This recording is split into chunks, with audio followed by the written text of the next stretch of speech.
Me, Books, and Money. This is a reply to a Steve probe. Steve Donahue did a video called You, Books, and Money, where he asked all those impolite questions about money and what's your relationship with your books and money, and how does that influence stuff? So he came up with a couple of questions. These are the ones that I kind of jotted down. I will answer them. I'll put them in the description box down below if you want to answer them, or just if you want to keep track at home. So, first question: how much do you spend on books? Like, how much do you spend on books a year? I went back just for me, I just went back to 2023 to take a look at it. And this is actually a pretty simple question for me because due to my peepers here and various other things, I only read ebooks now. I find that physical books are just too much of an inconvenience. I can't read them in the bath, so with the glasses, because the glasses steam up. So screw that. I am all ebook. I'm an all ebook reader. So I buy everything from Kindle, which makes it very easy to figure out how much money I did. So in 2023, I bought from Kindle 17 books, and I'm not going to add up all the books and divide and try and figure that out. But it's 17 books. I'll just explain further, but let's assume an average price of around 20 bucks per book. How much is that? That's 340. Is it it's probably less than that, but let's just do an average of 20 bucks for those 17 books.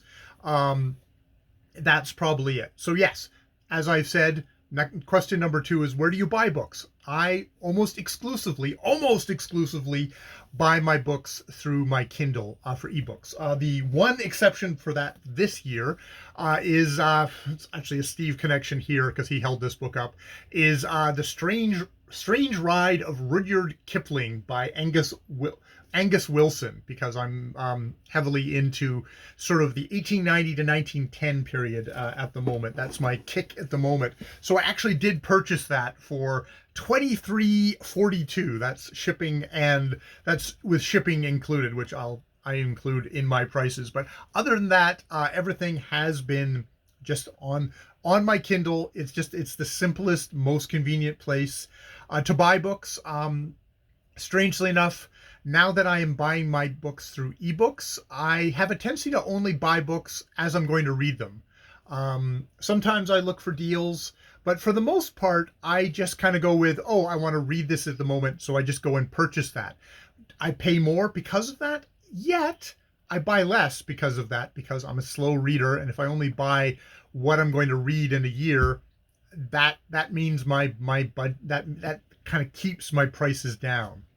So next question: how many books do you buy versus getting them through other means? And I would say it's probably actually about 50-50 between might even be like 40-60% of, like, 40% of the books I buy, and then the other 60% has been audiobooks free from the library, where I just obviously that's free from the library, or Project Gutenberg, because, as I said, I'm reading a lot of geezily old books at the moment that are out of copyright, so I can just download them from Project Gutenberg and get my reading kicks that way. Again, Project Gutenberg, it's all ebooks, so I put them on I can very easily get them onto my Kindle and read.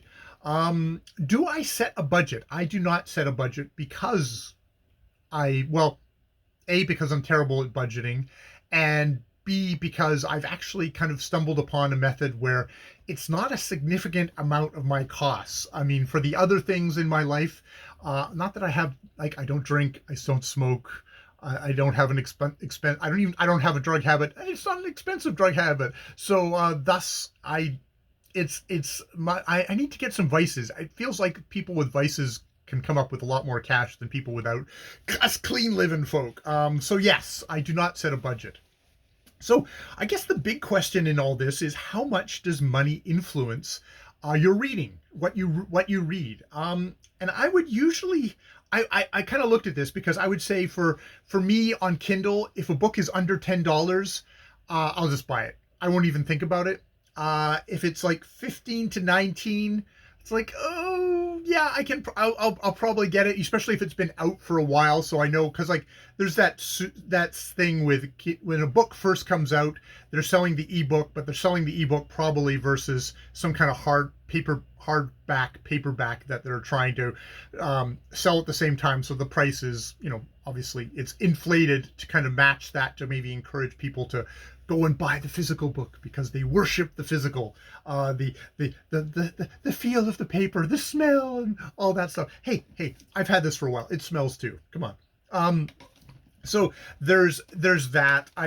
So if a book is like, okay, yeah, the ebook for this new fiction book is $30, I won't buy it. I'll wait. Until it drops down in price, or it has a deal. I think I'm actually probably a little softer when it comes to nonfiction books. I find, that I read Dreyfus by Ruth Harris, all about the Dreyfus affair and all that, also in my time period, but a contemporary book. And that ebook was $25.19, and that was like, okay, no, this is a particular period I want to read about. And yeah, I'll stump up the thing. Though yeah, it gets into that like over the 20 mark, and I do kind of like, I'll waver. I need to get better at doing sniping when, like, suddenly sales come on, and I will do it. But yeah, if it's something's under $10, I will probably immediately go, okay, yeah, great, I grab that, and I'll to have to read. Though yeah, it's strange that my reading habits have become much more, I want to read this right now, I buy it right now, I read it right now, which actually, because I'm such a slow reader, that cuts down on my buying quite a bit. It's actually, strangely, it might be the more economical way to do things than to, buy 1,000 super cheap books at $2 versus, no, I just buy, 3 books at like, $10, and I don't have that graveyard of unread books. I only have books that I've bought and then immediately read. It's funny because I do have a couple of things. Like my favorite thing is Monsters by Emil Ferris, which is a graphic novel, which I did pick up on sale for $20. It's going for, this is all Canadian, by the way. Hi, I'm a Canadian.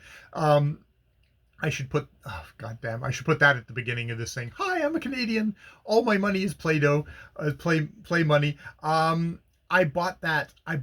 Yeah, my favorite things is Monsters on sale. I had actually already read it, but I haven't actually gone and then pulled up my super cheap tablet and read it on the tablet yet. And I've got a couple of other things that are like, ooh, this is on for like $3, and I have kind of succumbed to that and bought it. Oh, I also succumbed to buying a Star Trek Next Generation trilogy, which it wasn't a trilogy, super cheap. And that's one of those cautionary tales where, oh yeah, I paid very little money for this, but then I read that, and I wasted all my time reading a not very good, not a trilogy, and kind of like subpar storytelling on that case there. So, that's the other thing. There's your money, and then there's your time. Sometimes it's worth spending the money to not waste your time, I have to say. So yeah, and I mean, I guess at the end of this, there's always that proviso of, I do not begrudge people who are like, look, I have zero money, I'm going to use the library to pick up books that I'm going to read, or use that kind of a service that hopefully there's some bit of a kickback to the author. But I also don't feel bad. Like, hopefully if I buy actual books from living authors, they get money, and then maybe they'll write more books that I'll enjoy. That is also something always to keep in mind there. If you've got the cash, if you don't, use your library, use the free services, and pull yourself up to the point where, yeah, you can support those living authors. And then when they safely die, cheapskates like me 100 years later can get the books for free from Project Gutenberg, which is also a good option. All right, Steve, these are my answers to your Steve probe. I'm not obviously I'm not a very hardcore booktuber reader. That I'm a slow reader. I'm a cheap reader. I have to read this in the bath with my Kindle reader, which that it's shockingly exactly how much of a factor that is in my reading. I'm really bummed that I cannot sit in the bath and read this because, oh my God, it's an older book and it has got the microscopic type of, apparently, people back in the days, they had giant magnifying glasses for eyeglasses that they could see everything. So I will have to strain my eyes to read this, not in the bath, which really sucks for my pleasures of reading. All right, I will leave it there. More videos later.